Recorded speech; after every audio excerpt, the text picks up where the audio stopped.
and Devin show up, they don't have any. There's no mistakes there, and obviously, being up where you're at, Jonathan, that they don't have things fall off or have any mistakes. So we got to fix some of those things and keep building and try to keep getting better. Baby steps, taking baby steps. Now I know what you're basically talking about is the maintenance portion. A lot of people don't understand. You get a lot of people that say, okay, I got the best of everything, motor, kart, tires, whatever. But if and as well as I do, and all the racers anywhere, some don't, or some just pay somebody to do it for them. What you basically said, like those guys like Keister, Schneider, all the heavy hitters, they have a good maintenance program. I mean, we're talking about, they come, they race Saturday night, maybe do stuff Monday, Sunday afternoon or whatever, and then Monday that cart's fully apart, washed, everything, maintenance. I mean, the saying has always been there. Races are won in a garage, and when you say that, people are like, "Oh, well, not true. It's won on the racetrack." Well, no, because if you don't have a maintenance program, you're going to have stuff falling off of the go-kart onto the racetrack, and then you can't even finish the race. That's right. 90% of your races are won at the garage. They're won before you leave the house. If your stuff's not 100% and everything isn't perfect when you leave the house, you haven't gone through the clutches every week and make sure they're prim and proper, and your tires aren't on point. And it's a lot more than just setting up and having a good motor or thinking you spend the money. For lack of a better term, I always tell everybody that wants to get into it, if you want to compete with Phil or myself or Dustin Heath and you can go down the list of names, you better be married to it, because they are. Devin's married to it. Him and I talk about that quite a bit, that if you're not going to put 110% into it, and the people that you surround yourself with, if they're not going to put 110% into it, you're wasting your time to try to go and win those big races. Now, you saying married to it, it's funny. I know what you mean. I'm sure Amber kind of knows what you mean. Not physically married to it. Yep. I mean, dude, I do what I'm doing, and I'm basically married to it. Just because of the all the listeners, by what he's meaning by married to it is like a commitment. If you have commitment issues, racing's not for you. Absolutely. For real. I mean, let's be honest. I mean, that's what he mean by married to. He's not meaning, walking down. You can't walk, whatever. But you know what I'm saying.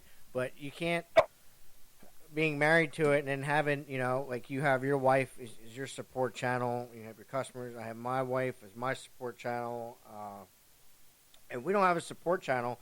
Me doing what I'm doing, you doing what you're doing. It's hard to do by yourself. I mean, I've done it. I wasn't always married.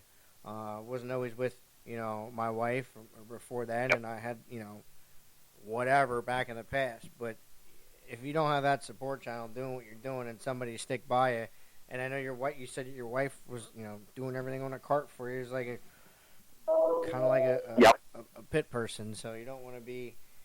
Absolutely.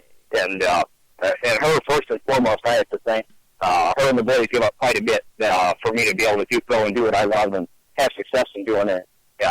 Every week at the shop, I'm not up there by myself. Her and the boys are there with me all the time, going through things and making sure everything's ready week in and week out. So I'm extremely thankful. She used to race big cars on the asphalt that IMCA modifies, so she kind of understands what it takes to go and be competitive and to run up front. So I'm pretty fortunate for her to be so understanding and helpful. If you go on Saturday and your wife's worried about the laundry or what's not picked up around the house or things like that, and you can't be focused on what you're doing. So I'm pretty fortunate to have her there by my side to help me out, just to make the whole team better. Yeah, definitely. Again, that's, big thing with support, man, and you can't ask for, especially, being your wife and then with the kids, and see you're about to get them into it too here pretty hardcore.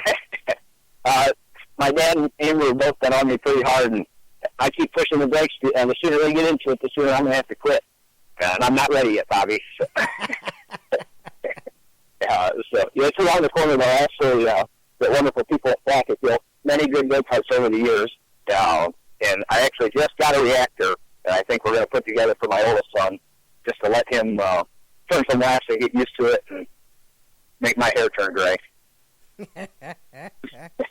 Well, and I could just see Amber and Eric go on the side of the thing screaming too.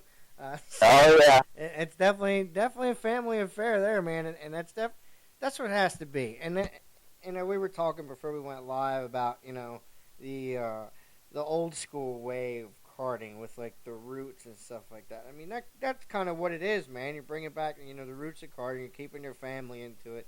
Now with all these, and I'm not knocking nobody. Don't for anybody listening, I'm not knocking nobody. But these big kart shops and these big names, it's what they do for a job. It's like it's what they do. Like, yep. I with. It's hard because I know some guys that do it and they can't do it no more. And they went out and got full-time jobs and they're doing the kart shop. So it's like you got no life, and yep. It's just I couldn't do what kart shop new owners do. I don't ever want to get into the tire stuff. I mean, am I smart enough to cut tires? Yes. I'm a machinist for crying out loud. But do I want to get into it? No. When I go to the races, we have, when I go with Dylan Smith, Doug Sterling usually does the tires and stuff like that, and I just worry about, the go-kart, make sure everything's on there, like the maintenance of it, make sure he's at a grid, pretty much a bona fide buggy pusher, but I can change gears and all that other stuff and, make chassis adjustments if needed to be, because, man, I've been racing since I was 7, so I know what a go-kart, what it takes, and it's rough. It's definitely, like you said, being married to it. It's pretty much, 100% commitment deal. So being on the, we were starting to talk about the maintenance side. We kind of, bounced away from that. So being that the season's almost over, I know we got big race in September. I'm expecting you to come up to is at Caroga Creek in New York, and then you have the Burris Nationals down at Dumpling Valley. And then I don't know if you know, but the big indoor race on dirt in Memphis, which is a Burris race as well, that's in the first week of November, I do believe. I'll be posting all that information here in a little bit. But it's kind of wrapping up. Outdoor season's kind of wrapping up. So when you go, now I know you do a lot of indoor stuff too. When you go from outdoor to indoor, the turnaround to flip a kart, I know because I've done it. But how would you explain to somebody that's listening and doesn't necessarily a big indoor fan and realize, hey, the types of amount of time it takes to flip it? I mean, I know lowering the seat, moving the seat, all the weight stuff, and the tricks and odds and ends tricks. The maintenance from going from dirt to the indoor, and then you'll be off the couple months, and then you'll start outdoor again. The maintenance program right now, I'd say within the next couple weeks, is going to kick up here big time for a lot of people. So what would you, suggestions on going into, the maintenance portion of the racing season? Through the race season, every week, some of the important things that people don't do, Bobby, is the clutch work. A lot of guys that I find, a lot of my customers race locally or just race 500 within shows, things like that, they don't take their clutches apart and maintenance them. I actually just had a buddy, I'm not going to put him out, but the clutch just got hot on him, and we ended up tying up the motor over it. So clutch maintenance is huge. You got to go through them every week, make sure the disc, take a brass brush to the disc, make sure that all the dirt's out of them, re-sand all the plates, and I know I'm going to catch some stuff over this from Phil, but doing that type of stuff is going to give me a chance to beat Phil in that 1,000 to win. Just those types of things that precision.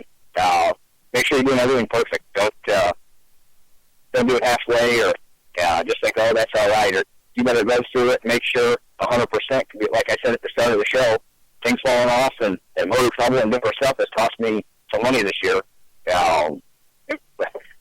We just got to continue to get better and fix those problems. But part of the being married to it, like I said, going through everything, every nut and bolt, make sure everything's tight, everything's oiled, everything's Loctited that you want Loctited. anyone falling off at any time, even if it's in practice, that costs you a practice session.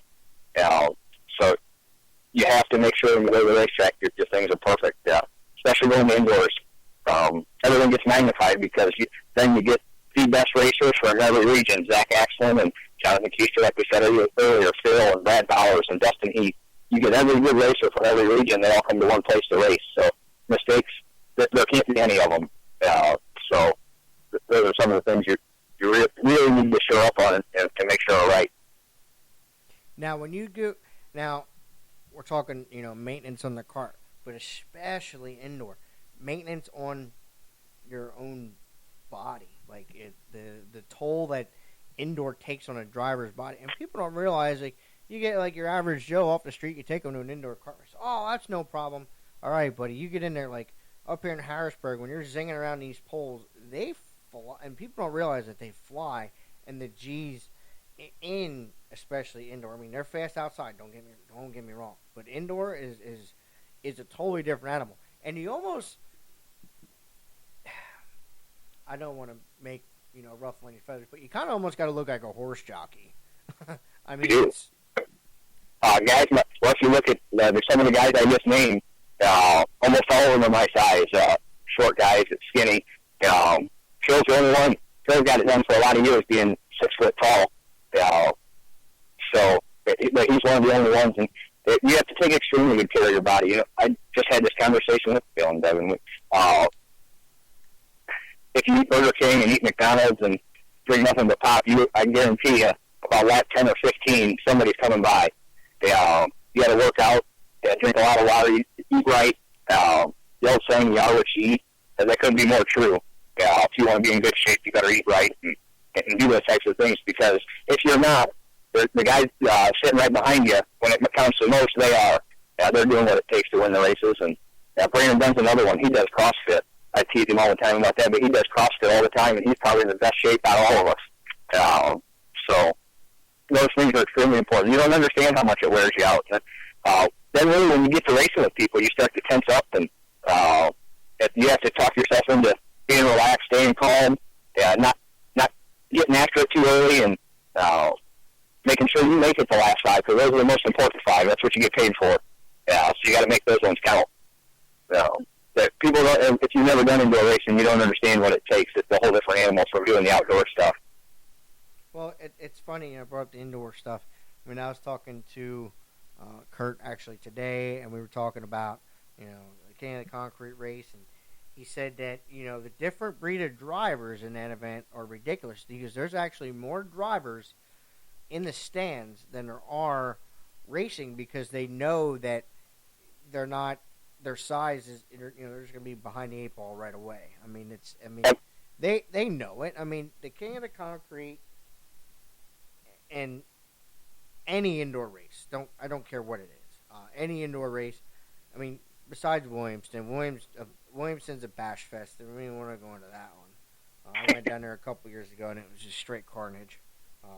I'll never go to that event again. But it's that's a different animal. But you got like these. It's just. Well, I can put it in perspective for you, Bobby. If you want to know how tough the indoor racing is, a lot of you know Hunter Curtis. He's on to Columbus this year for the reunion race and couldn't get in the show. And Jeremy Tuttle's another one, really good indoor racer. I raced with Jeremy for a lot of years, following him around at Columbus for a couple of years. And but he come to Columbus and didn't get in the show for the reunion. But it's extremely, extremely tough. I mean, the best of the best from every region come to, like I said, to one place to race, whether it's Larry Bowes is there in Columbus, or his place there in Fort Wayne, or Andrew Harris down there in Greensboro. Well, you're into that indoor stuff. I mean, I go to Syracuse almost every year. I went last year. I went up with Ryan Schwartz. Had the pleasure of winning Cologne with Ryan Schwartz, and that race is pretty sick as well. They get a pretty good field of pro drivers. But again, everything else is light, but you get like the good pro field, because again, indoor kind of pushes people away, like, because again, the body type, the demand of it, and some people don't have that commitment to the demand and just get, I'm going to flip from outdoor season when I could be eating Twinkies and cheeseburgers or whatever, and then go into